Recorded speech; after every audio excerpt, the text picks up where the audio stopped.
Hello, welcome to the Daily News Ukraine channel. Today is January 5th and our daily review of news about Ukraine. Over the past day, the Russian military shelled the territory of Kherson region 41 times, injuring 4 people. Russian occupiers shelled the territory of Kherson region 41 times. They opened fire from artillery, MLRS, mortars, and tanks. Yaroslav Yanushevich, head of the Kherson Regional Military Administration, posted on Telegram. According to him, Kherson was struck 9 times, residential neighborhoods were targeted. Enemy shells slammed into private houses and apartment blocks. 3 people received injuries of various degrees of severity. Read also, Russian torture chamber discovered in Kherson Regional Police Department. Volodymyr Litvinov, head of the Berislav District Military Administration, posted on Telegram that Berislav, Novoalexandrivka, Mylov, and Tyahinka territorial communities came under enemy fire in the district. In particular, Berislav, Novoberislav, Novoalexandrivka, Havralivka, Mylov, Dudchany, Tyahinka, Odradokomayenka, Mykolaievka, and Borhunka were hit. Civilian infrastructure objects, schools, apartment blocks, private houses, and outbuildings were damaged. 1 person was injured in Borhunka. OL.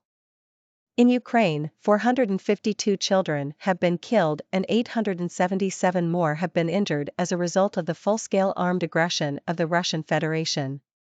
More than 1,329 children were killed and injured in Ukraine as a result of the full-scale armed aggression of the Russian Federation.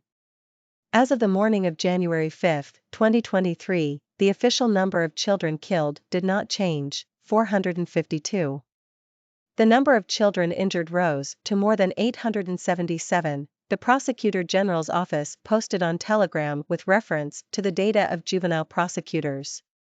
These data are not final, as efforts are ongoing to establish casualties in the areas of hostilities, in temporarily captured and liberated territories. Most children were killed and injured in Donetsk region, 429, Kharkiv region, 268, Kyiv region, 117, Kherson region, 82, Mykolaiv region, 81, Zaporizhia region, 81, Chernihiv region, 68, Luhansk region, 65, Dnipropetrovsk region, 40. On Wednesday, January 4, a 17-year-old boy was injured in the enemy artillery shelling of Vasil village, Kherson region. A total of 3,126 educational institutions were damaged by Russia's bombing and shelling. Of them, 337 were completely destroyed. As reported, 352 children are considered missing in Ukraine since the beginning of the full-scale war with the Russian Federation. OL. Norway sent another 10,000 artillery shells to Ukraine. On behalf of the government, the Norwegian armed forces have sent 10,000 artillery shells to Ukraine. The material is now in Ukraine, the Norwegian armed forces posted on Twitter. On behalf of the government, the Norwegian armed forces have sent 10,000 artillery shells to #Ukraine. The material is now in Ukraine. The artillery shells can be used in several types of artillery fire, including in the M109, which #Norway has donated in the past. #Globemaster pic.twitter.com/WD3SLPJN7, Forsvaret, at Forsvaret_no, January 4, 2023. As noted, the artillery shells can be used in several types of artillery fire, including in the M109, which Norway donated earlier. As reported, Norwegian instructors trained 10,000 Ukrainian soldiers in Britain. Read also, Norwegian instructors train Ukrainian recruits. The General Staff of the Armed Forces of Ukraine released a video showing the Ukrainian recruits being trained by Norwegian instructors as part of the Interflex operation. OL.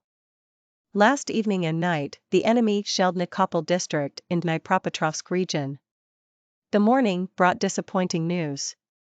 A 64-year-old man, who was seriously injured during the enemy shelling of Nikopol the day before, died in the hospital. Nikopol was attacked again in the evening and at night.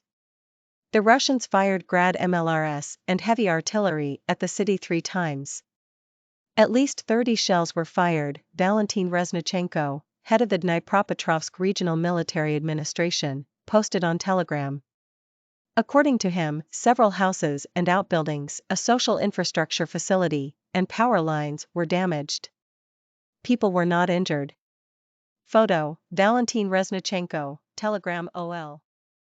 From February 24, 2022 to January 5, 2023, the Armed Forces of Ukraine eliminated about 109,720 Russian invaders, including 810 soldiers over the past day.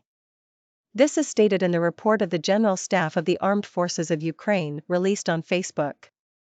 Moreover, the Ukrainian troops destroyed 3,041, plus 3 over the past day, enemy tanks, 6,108, plus 2, armored personnel vehicles, 2,051, plus 12, artillery systems, 426, plus 2, MLRS, 215 anti-aircraft systems, 284, plus 1, aircraft, 271, plus 1, helicopters, 1,844, plus 2, operational tactical UAVs, 723 cruise missiles, 16 ships/boats, 4,759, plus 14, vehicles and fuel tanks, 182, plus 1, special equipment units.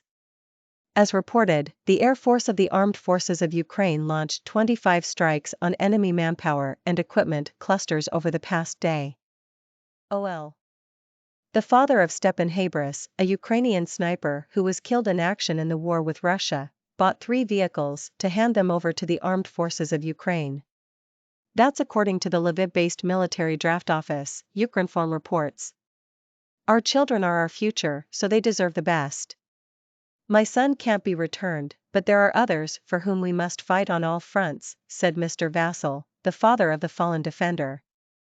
Stepan Habris was born in 1986 and lived in the city of Skol, Lviv region. He fought in the anti-terrorist operation, and after the full-scale Russian invasion, he became a sniper in one of the military units. He was killed in action on a combat mission on April 16. Read also, Russia never returns POWs directly to families. Exchange Coordination HQ. As Ukrinform reported, in December, the parents of Volodymyr Saltis, another soldier who died in the war, bought for the army a vehicle, equipped with everything required for providing field medical assistance. Photo, facebook.com/LvivOBLTCK. In Kherson, the security service operatives apprehended a local resident who, during the temporary occupation of the city by Russian forces, took part in punitive raids against members of the local resistance movement. That's according to the SBU press office, Ukrinform reports. It is noted that the suspect supported Russian invaders, having volunteered to help them. For this, he was offered a position in the Department of the Ministry of Internal Affairs for the city of Kherson. There he voluntarily agreed to join the separate battalion of patrol service of the Russian Federation. The culprit was issued a weapon and Russian uniform, the report says. Among the main tasks performed by the collaborator was guarding captured administrative buildings in which the Russians had installed their authorities. Read also, another torture chamber discovered in Mykolaiv region. He also took part in punitive raids against members of the resistance movement, illegally detained Ukrainian patriots, as well as sent them to death camps. After the liberation of Kherson, the perpetrator tried to lie low in the city to avoid justice. SBU operatives found the man's service ID, issued by the Russians, and other evidence of his criminal activity. Read also, SBU charges with terrorism. DPR Deputy Minister of Coal and Energy. Based on the evidence gathered, the suspect was charged under Part 7 of Art. 111 to 1 of the Criminal Code, voluntary occupation by a citizen of Ukraine of a position in illegal law enforcement bodies created in the temporarily occupied territory. If found guilty by court, the man will face up to 15 years in prison. The court ruled to remand the suspect in custody pending inquiry. U.S. President Joe Biden and Senator Mitch McConnell, who is a leader of the GOP wing in Senate, discussed the situation in Ukraine, among other issues of foreign policy. That's according to the White House press service. We talked about foreign policy, about Ukraine, about keeping everybody together, not in the Congress, but just internationally, Biden told reporters. Read also, Biden says Bradley's on table for Ukraine. As Ukrinform reported, late December, both houses of U.S. Congress passed the state budget bill, which contains a large-scale assistance package for Ukraine and its allies in the amount of approximately $45 billion. The bill was later signed off by President Biden. The main case of Russian aggression toward Ukraine involves as many as 635 suspects at the moment. That's according to the Prosecutor General's office, Ukrinform reports. Among the 635 suspects are military and political leaders of the Russian Federation, ministers, MPs, officials, heads of law enforcement agencies, warmongers, and Kremlin propagandists. In total, Ukrainian law enforcement registered 62,480 crimes of aggression and war crimes.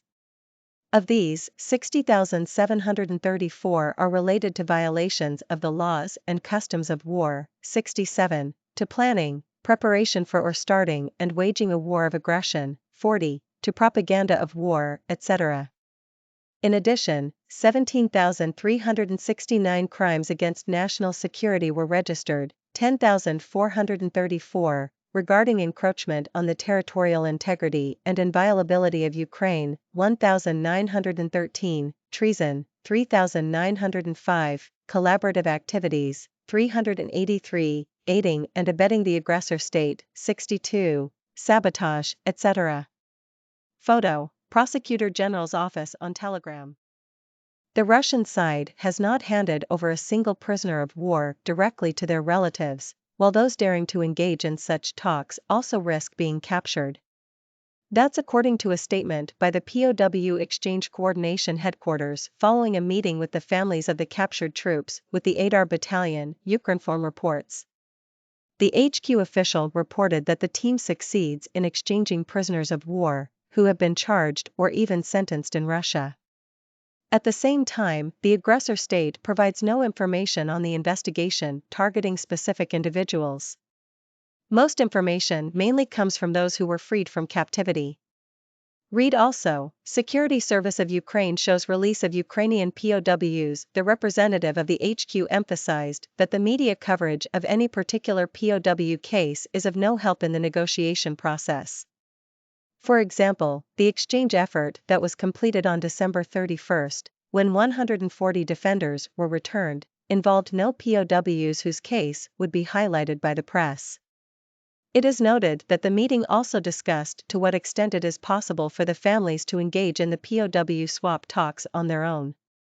Russia never gave a POW directly to relatives. In addition, relatives themselves risk being captured.